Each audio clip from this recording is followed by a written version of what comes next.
Hello guys, how are you? Let me guess that you are doing very well. So by my side, everything is okay and I'm doing really great.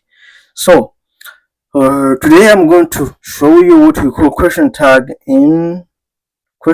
with verb to be. Nico cigwa cuno munsi. Abataraje video ziheruka ndabinginze bamusubire mu manzi muzige hamuce mugaruka mwoba muntabaye. For the first time, we have what we call rules. Bwambe turafise rules. Mwibuke yuko iyo dufise positive sentence tugira negative tag. Iyo dufise negative sentence tugira positive tag. Utabitahuye aca simbira muri video iheruka amanze ayirabe ace agaruka. There we have number 2, present tense. Nimba uzi ukuntu bakonjuga verb to be muri present, nimba utavyibuka n'akazi kawe genda ubisubire mu mugabo verb to be muri present nuko imeze. Nimba uyibuka neza rero reka turabe ibi bintu. Urabona ko ubwa mbere dufise I am wacha wibaza ngo ucuvuga ati am I. Mugabo mu cyongereza hari ikintu bita ibitangaza by'icyongereza. Urabona ko ucuvuga ati aren't I. Kubera iki uvuga aren't I? Ico kibazo ukimbagije nanjye sinokishura nakikurushura ndakubeshe. Gusa twarakibajije batubwiye ati icyo ugifata uko nyene niko kimeze. Nizere ko mubitahura. So I am iba aren't I. So let's see example. I am late, aren't I? Nacherewe, nuba nacherewe. Is iba isn't he or she, isn't he or isn't she or isn't it. Okay? She's happy, isn't she? She's happy, isn't she? He is a doctor, isn't he? It is cold today, isn't it? Urabona yuko dufise positive statement niyo mpamvu twagize negative question tag. So there we have are. There we have are. You are ready, aren't you?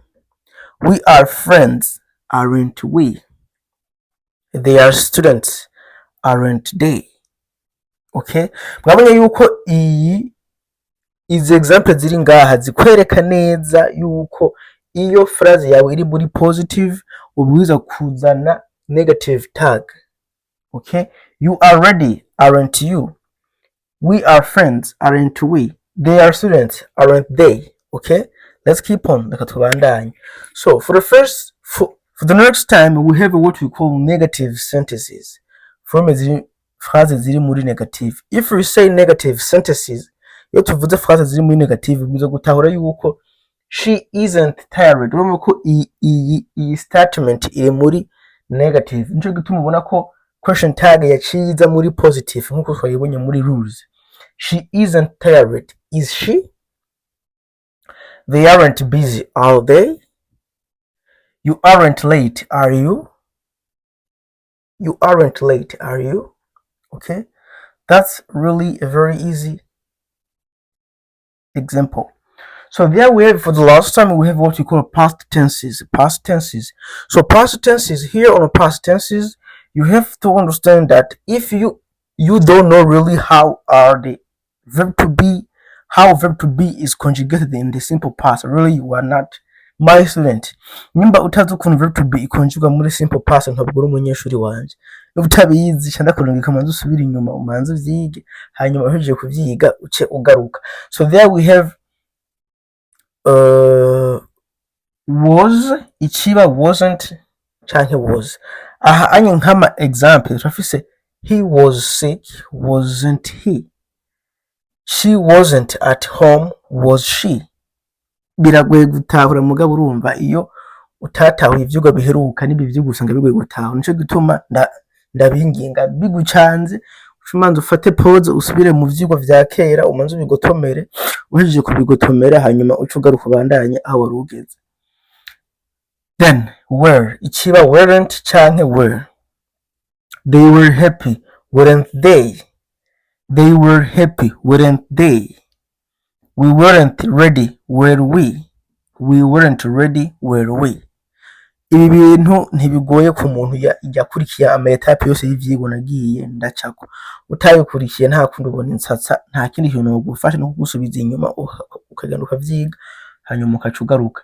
So rero imbere yuko turangiza iyi video, aha turafise ikintu bita summary ya y'ukuntu ushobora gukoresha question tags na verb to be. Okay, so there we have a summary. So there on summary you have to understand this. Utu tuntu turi ngaha ubwiza kudugotomera ukunyene ntavyo ngarukako, uratubona ukuntu tumeze. Gira pause utugotomera ukunyene utumire bunguri. Okay, ikindi kintu uca ushira mu mutwe, uca ubwiza kumenya ukuntu bakonjiga verb to be muri present, ukamenya ukuntu bakonjiga verb to be muri past nkuko uhejeje kubibona.